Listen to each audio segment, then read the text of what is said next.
Williamson. I am the CEO of Agriculture for Life, and welcome to another edition of Nourishing Minds, where we dig deeper into agriculture. I have a very special guest with me today, Joe Chowaniec, and he is the author of a beautiful new book, Abandoned Alberta. And we're going to talk a little bit about some of the history of Alberta. When you get your hands on a copy of this book, you will understand the stories I think that Joe's going to be able to share with us. So welcome, Joe. Thank you for joining us today. Thanks for having me. This is great. Absolutely. So when I saw your book, I mean, social media, we see everything on social media, and I think I saw the cover and I was just captivated. And so I immediately reached out to see if you would take some time, and we thank you. We know that Alberta is so rich in history, and from a farming agricultural perspective, I'm sure that you have lots of stories to share. So tell us a little bit about yourself, Joe. How did you get started in this project? Where do we want to start? I grew up in Fort McMurray, did my elementary and high school there, and then went to the U of A. I am the executive director at the Environmental Services Association of Alberta, and photography is kind of my amateur part-time passion. And this on the side, my wife says I can't say I'm amateur anymore since I'm actually making money. So much for that. So I still think of myself as an amateur because I have so much to learn and knowledge to gain as I go along this journey. So basically, I was spending a lot of time on the highway, whether either for work or whether we were traveling, or unfortunately my mom was really sick many years ago up in Fort McMurray in the hospital, and I would spend a lot of time on the highway, and I found myself getting bored of the first part of the drive from Edmonton. Once you get past grassland, there's only one way to go. So I would find myself traveling different routes, and I would notice buildings, and half the time I'd wonder, why is that still there? Why is that piece of junk still there? Why isn't a farmer burnt that down, plowed that under?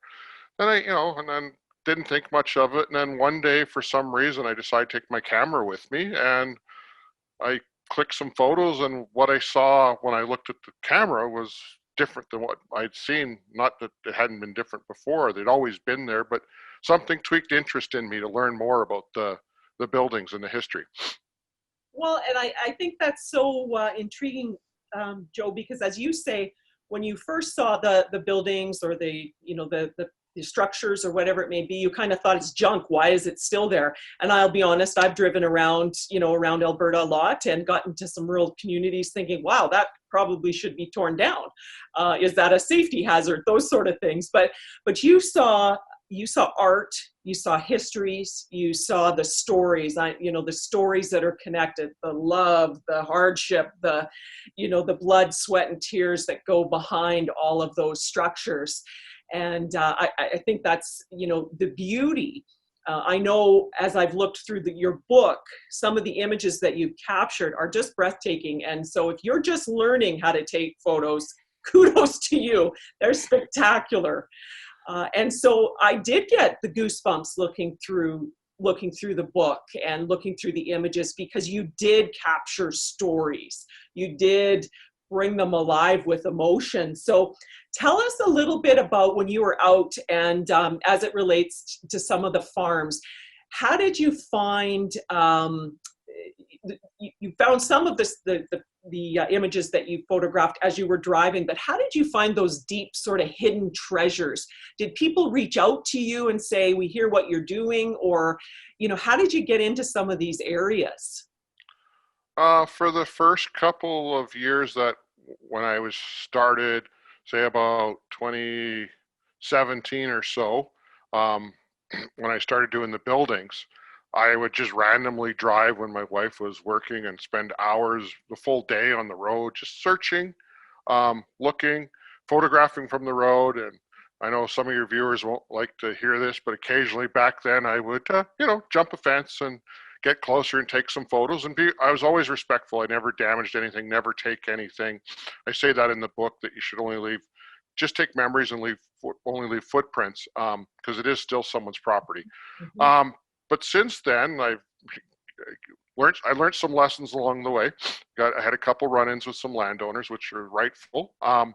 And since then, I try to knock on doors where I can, and talk to people, ask if I can get permission to photograph something. And a lot now recently is people reaching out to me to say, hey, our farm's been in our family for over 100 years. Do you want to come photograph some of the barns, some of the old houses that are on the property? And I do. And the next thing I'm there for 2 or 3 hours talking to them, take a few photos and spend most of the time talking to them, learning and just listening to the love that they have for, the history, the relatives that came before them that, made it all possible. Well, and again, I mentioned that, you did bring that to life in the book, because when I look at the imagery, I can feel those stories. And they're not all happy stories, there's, history is not always the smiley face. So, No. Especially when it comes to agriculture and early settlers and getting started and all of the trials and tribulations. So there's a lot of passion there. So when you were sort of capturing these stories, I'm always intrigued by some of the shows on television now where they're going on and there's sort of the ghost stories or the spooky stories that are attached to all of this old memory. Do you have any fascinating stories that stand out for you that you were like, wow, that really sent chills down my spine? Um, not necessarily ghost stories, but there's a picture in the book of a fire truck on a kid's toy sitting on a table. I took the photo of that, and it was just something creepy about it, and something just the property, something threw me off. And then I posted the photo, and people were like, "Oh, that's from that house that's in that Ghost Stories of Alberta. It's haunted." And I'm like, "Yeah, okay, sure, whatever." And and then I took a friend back a couple of years later, and that fire truck is sitting in the same spot, and no one has touched it that has been in that house. So there is something about it, and you feel something about that house when you're there. It just makes even talk about it now, my hairs are standing up on end. I was back there again. I just saw a picture of it about a month ago that someone had just recently taken of this house. The fire truck is still in the exact same. No one will touch anything in that house. It's like most houses, stuff's like trashed, and I mean, it's still trashed inside, but that fire truck is still sitting in the exact same spot, and it's just weird. And then there's a church down near Forestburg, Notre Dame de Savoie, that's in the book, and I have just the inside. And it's a very small wooden church that's, gravity's going to take it here shortly. But when I stood inside and snapped the photos of it, it's probably the only time that I've been in a place like that I felt at peace. There was some kind of something about it that made me feel at peace. It was just, and I'm not an overly religious person in any way, but I've been in lots of churches and lots of rundown buildings, but that one, for some reason, there was something about that building that it spoke to me. And yeah. Yeah, that's tremendous. I love that. I'm getting chills you just telling me, because it is, again, we started out our conversation when we're driving and we see old abandoned buildings and we think, oh, well, that's old, that needs to come down. But the history, the stories and the life that they can tell. I mean, they have a heartbeat, right? These old Yep. items. They do.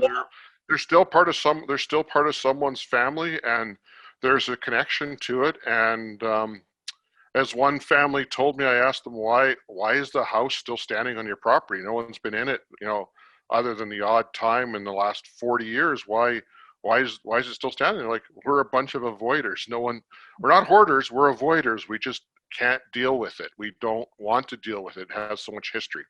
Yeah, well, grandma or grandpa or mom or dad or whoever was in that Yep. house. They grew up as kids. Yep. And to bring those memories down, that's something, right? There's a lot of Yep. emotional connection to it. So, Yep. so the book's been released, and Yep. we chatted briefly. It's doing phenomenal. I had a hard time Yep. with the copy. So tell us a little bit. Christmas is coming up, and I know that people are going to want to get their hands on this. So, Joe, how can people, or where can they order the book? So lots of local bookstores, Edmonton, um, Mainly central Alberta. I don't, with the winter, I can't get around and do my legwork that I could do. So signed copies are available in Audrey's in Edmonton, Sherwood Park, Willingdon, Alberta at a craft store, Pinoka, Wetaskiwin. There might still be some in Calgary. There might be a few in Canmore. I'm not sure. And then you can get it online at Chapters and Amazon and anywhere else that books are probably sold online. So Perfect. So you can do that. So you can order online, but I love the idea of having to travel to some of the rural and remote communities to get a book, to get yeah, a copy, because that's kind of authentic to what you've yeah, captured in. yeah. And the response from the rural people have been, it's amazing. And the stories that people get, just like yourself, I picked up a book. I was going to give it away as a gift. I'm keeping it. I'm going to have to go buy another one. I've gone through it 3 times, and I noticed something different in a picture each time that draws me in, that I want. And that's what I want. I want people to, when they look at it and they look at a picture, is to think, okay, that, what about the hardships that went into that? And that, like the cover photo, that was someone's dream.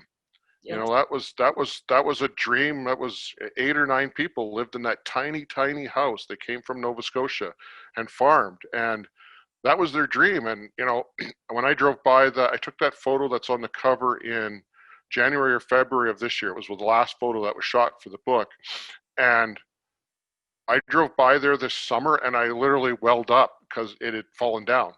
I had been to that place 4 times in 4 years and photographed it at different stages of leaning. And it finally fell, and I literally welled up. And I actually drove by there again the other day, and I had the same feeling. I didn't stop this time. I drove by, and I'm like, oh, it's not there anymore. It's kind of sad. It was a landmark for me, and so I can imagine what, if that family's still around, what they think. Well, and that's that's a great statement when it comes to agriculture and rural communities, right? They are the foundation of who we are as a province. There's a foundation of who we are as humans, and we do see these old abandoned buildings and the rich history. And I think it's important, especially times like this when we're facing the pandemic and spending a lot of Yep. time. It's important to reflect back and do appreciate and see the beauty that is around us. So Yeah. what's next? Is there going to be a book 2, or are you taking a little break? Well, I'll add one thing first. So I was lucky enough to send, I know Dr. Goodall, Dr. Jane Goodall, very well, and I sent her a copy of the book, and she wrote me a lovely review of the book. And something that she said really, really struck a chord with me is when she looked through the picture, and her life was hard during the war.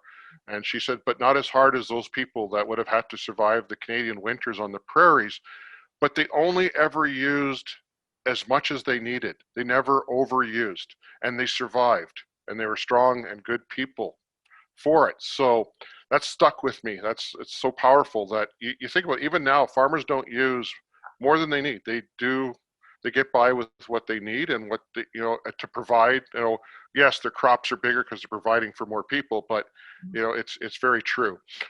Next, I was out yesterday. I still get excited. I was out yesterday actually looking for owls to photograph, but I came across that's my other, I'm fascinated by owls. Especially in the wintertime, snowy owls. Yes. But I was out and I came across a couple buildings, and I didn't have the right camera with me. I was so excited. I still get excited about it. So I'm still taking photos. I'm still out exploring. I'm taking requests from people to come to their farms, and I add them to my list, and I'll eventually get to them, hopefully.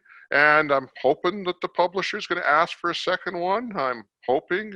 So we'll see. Fingers crossed. I would think they would with the amount of sales. So we'll hope so, because a lot of people are asking. They want to know what's next. So. Well, because you do look the book, and as we've talked about, I mean, you're bringing a story to life, and it's very inspiring. And when some of the work that we do at Ag for Life, of course, is around education, and we have the opportunity to talk to farms and farm families and do some generations and talk to from the grandkids all the way up to great grandparents and the stories. So I love that you're able to visually capture this and remind us of our roots within this Yep. province. So thank you so much, Joe, for taking the time and to talk us through and to take us through some of the memories. And we're excited to see where you take it next. So thank you so much. I really appreciate it. Thank you for this. It was great.